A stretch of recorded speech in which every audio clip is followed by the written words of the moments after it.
அஸ்ஸலாம் அலைக்கும் வரஹ்மத்துல்லாஹி பரகாத்துக்கு. இது உங்கள் இஸ்லாம் ஆஃப் யூனிட்டி சேனல். இந்த சேனலில் இன்றைக்கி நம்ம அல்லாஹ்வோட தூதர் நமக்கு சொல்லி கொடுத்த ஒரு சிறந்த அமுல் அப்படிங்கிற ஒரு அமுலை நம்ம பார்க்க போகிறோம். அதாவது கேட்டிங்கன்னா, ஒரு முறை பார்த்திங்கன்னா அல்லாஹ்வோட தூதர் நபிகள் நாயகம் ஸல்லல்லாஹு அலைஹி வஸல்லம் அவர்களை பொறுத்தவரை கொஞ்ச நேரம் சஹாபாக்களுடன் அமர்ந்தாலும் அந்த நேரத்தில் அவர்கள் இம்மையிலும் சரி மறுமையிலும் சரி நிறைய நன்மைகளையும் நிறைய நன்மைகளை சம்பாதிக்கணுங்கிற எண்ணத்தில் தான் அவருடைய பேச்சும் செயலும் இருக்கும்.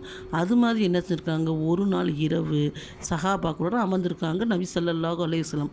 அன்னைக்கு பார்த்திங்கன்னா பௌர்ணமி இரவு 14ஆம் நாள் இரவில் சந்திரன் பார்த்தா சுபஹானல்லாஹ் அவ்வளோ ஒரு பிரகாசமாக இருக்குது. அதை அனைவரும் என்ன செய்கிறாங்க, பார்த்துக்கிட்டு இருக்காங்க. அல்லாஹ்வோட தூதர் சொன்னாங்க, இன்றைக்கி பார்த்தீங்களா எவ்வளோ ஒரு சந்திரன் அழகாக இருக்குது. இந்த சந்திரனை நம்ம எல்லோரும் என்ன செய்கிறோம், எந்த ஒரு தொந்தரவும் இல்லாமல் எந்த ஒரு இடைஞ்சலும் இல்லாமல் ஒருத்தர் மோதி கொள்ளாமல் இடித்து கொள்ளாமல் ஒரு இடத்துலேருந்து நம்ம என்ன செய்கிறோம், இந்த சந்திரனை பார்த்து நம்ம ரசிக்கிறோம். என்ன, அதே மாதிரி நம்மளோட இறைவன் ரப்பு அவனை நம்ம மறும நாளில் பார்க்கணும். அவனை நல்லா, அதாவது பிரகாசமாக நம்ம ரப்பை பார்க்கணுன்னு நீங்கள் எல்லாருமே ஆசைப்பட்டீங்கன்னா இந்த அமுலை நீங்கள் நிரந்தரமாக செய்து கொண்டு வாருங்கள் என்று அல்லாஹ்வோட தூதர் சொல்கிறாங்க. உடனே சகாபாக்கள் செய்யணும். அவங்க எப்படி இருப்பாங்க, அவங்க எப்பயுமே நிறைய நன்மையை சம்பாதிக்கணும், மறுமைக்காண்டி சம்பாதிக்கணும்னு ஆசைப்படுறவங்க தன்னோட இறைவனை பார்க்கணுன்னு ஆசைப்பட மாட்டாங்களா? உடனே சொல்லுங்கள் யாரை சொல்லலாம், அது என்ன அமுல்கள், அந்த அமுல்கள் நாங்கள் செய்துட்டு வரோன்னு ஆர்வத்துடன் கேட்குறாங்க. அதுக்கு அல்லாஹ்வோட தூதர் கூறுறாங்க, நீங்கள் காலையில் பஜர் தொழுகை, இந்த பஜர் தொழுகையை நிரந்தரமாக தொழுதுட்டு வாங்க. இரண்டாவது அசர் தொழுகை, இந்த அசர் தொழுகையும் தொழுதுட்டு வாங்க. இந்த 2 தொழுகை யார் நிரந்தரமாக தொழுதுட்டு வர்றாங்களோ தன் வாழ்நாளில் அவர்கள் முழு சந்திரனை எப்படி பார்க்குறாங்களோ அதே மாதிரி தன்னோட இறைவனை மறுமை நாளில் பார்க்கலாம் என்று அல்லாஹ்வோட தூதர் கூறினாங்க. சுபஹானல்லாஹ். இது முஸ்லீமில் இடம்பெற்றிருக்கு. இப்போ நம்மளோட அல்லாஹ் பாதுகாத்த மக்களை தவிர நம்மளோட வாழ்க்கைக்கு வருவோம். நம்மளோட வாழ்க்கை எப்படி இருக்குது, நமக்கு ஏதோ ஒரு பிரபலங்களை பார்த்தா அவ்வளோ சந்தோஷப்படுவோம். ஆனால் நம்ம இறைவனை பார்க்கணும்னா நம்ம இந்த உலகத்தில் வாழ்கிறப்ப இந்த அமுலை நம்ம கண்டிப்பாக செய்யணும். நம்மளோட வாழ்க்கை எப்படி போகுது, அல்லாஹ் பாதுகாத்த மக்களை தவிர இரவில் லேட்டாக படுக்க, காலைல பஜர் தொழுகைக்கு எந்திருக்காமல் இருக்க. அல்லாஹ்வோட தூதர் சொன்னாங்க, பஜர் தொழுகைக்கு உள்ள 2 ரக்காயத்து, முன் சுன்னத்து 2 ரக்காயத்து, அது இந்த உலகத்தோட சிறந்தது என்று கூறினார்கள். மேலும் கூறினார்கள், யா அல்லாஹ் என்னோட உம்மத்துக்கு நீ பஜர் நேரத்தில் பரக்கத் செய்வாயாக, அருள் புரிவாய் என்று துவா செஞ்சாங்க. அப்போ நம்ம என்ன செய்கிறோம், அந்த மெயினான பஜர் தொழுகை தொழுகாமல் ஆண்களாக இருக்கட்டும் பெண்களாக இருக்கட்டும் எல்லாம் பருவமடைந்த பெண்கள் என்ன செய்யணும், இரவில் அதிகமாக டிவிகளையும் செல்ஃபோனை பார்த்து விட்டு தூங்கி ஒழித்து விடுகிறோம்.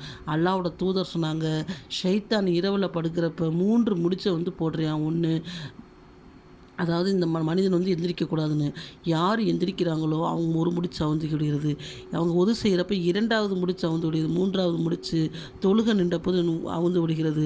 உடனே சைத்தான் தன் தலையில் மண்ணை போட்டவனாக, இவன் நன்மை பெற்றுவிட்டான் என்ன செய்கிறான், வெளியே ஓடி விடுறான். அப்படி பஜர் தொழுகாமல் யார் நிரந்தரமாக தூங்கிக்கிட்டே இருக்காங்களோ அவர்கள் காதில் சிறுநீரை அடித்து விட்டு சைத்தான், சரியா பாருங்கள், அவன் சபிக்கப்பட்டவன், அவன் நம்ம காதில் சிறுநீரை அடித்து செஞ்சால் நம்ம எப்படி இருக்கும் நம்மளோட பொழுது. யார் பஜர் தொழுகைக்கு தொழுதார்களோ அவர்கள் அல்லாஹ்வோட பொறுப்பில் வந்துட்டாங்கன்னு அல்லாஹ்வோட தூதர் சொல்கிறாங்க. அன்னைக்கு பொறுப்பை பூரா நான் ஏற்றுக்கிறேன். மேலும் யார் பஜர் தொழுவர்களை துன்புறுத்துகிறார்களோ, கஷ்டப்படுத்துகிறார்களோ, வேதனைப்படுத்துகிறார்களோ அவர்களை மறுமை நாளில் நரகத்தில் குப்புற முதுகு தள்ளுவேன் என்று அல்லாஹ்வோட தூதர் வாக்களிச்சிருக்கேன்னு அல்லாஹ்வோட தூதர் சொல்கிறாங்க. இவ்வளோ சிறப்பு பெற்ற பஜர் தொழுகை பற்றி நம்ம பேசுகிறாந்தா பேசிக்கிட்டே இருக்கலாம். அன்னைக்கு நம்ம தொழுகாமல் சைத்தான் நம்ம காதில் ஒன்றுக்கு பெண்ட மாதிரி அன்னைக்கு பூரா நம்ம பொழுதை கழிச்சா நமக்கு எப்படி உடம்பு ஆரோக்கியமும் மனதில் நிம்மதியும் கிடைக்கும் நினச்சி பாருங்கள். அல்லாஹ் நம்மளை பாதுகாக்கட்டும். 2வது அசர் தொழுகை, பஜர் தொழுகை மாதிரி அசர் தொழுகை. அதாவது பஜர் தொழுகை சூரியன் உதிக்கிறதுக்கு முன்னுக்க தொழுகிறது. அசர் தொழுகை பார்த்திங்கன்னா சூரியன் மறையிற நேரத்தில் தொழுகிறது. இந்த 2 தொழுகையில் பொடும்போக்காக நம்ம இருக்கக்கூடாது. அசர் தொழுகோர் மீது அல்லாஹ் நபி ஸல்லல்லாஹு அலைஹி வஸல்லம் அவர்கள் என்ன செஞ்சுருக்காங்க, துவா செஞ்சுருக்காங்க. அசர் தொழுகை மிக சிறந்த தொழுகையாக இருக்குது. அல்லாஹ்வோட தூதர் அசர் தொழுகையை முடித்துவிட்டு பள்ளிவாசலில் அமர்ந்து மகரிபு வரைக்கும் திக்ருகளில் ஈடுபடுவார்கள் அப்படின்னு சொல்கிறாங்க. அப்போ அந்த அசர் தொழுகையை நம்ம என்ன செய்யக்கூடாது, மிஸ் பண்ணிடக்கூடாது. அசர் தொழுகைக்குள்ள 3 முன் சுன்னத் 4 ரக்காத் மிகவும் சிறந்த தொழுகையாக இருக்கிறது. அப்போ இந்த அசர் தொழுகையும் பஜர் தொழுகையும் தொழுகாமல் நம்ம இருக்கக்கூடாது. தொழுது மறுமை நாளில் அல்லாஹ் சுப்ஹானஹு தஆலாவை பார்ப்பதற்குள்ள வழிகளை நம்ம என்ன செய்யணும், ஏற்பாடு பண்ணிக்கிறணும்.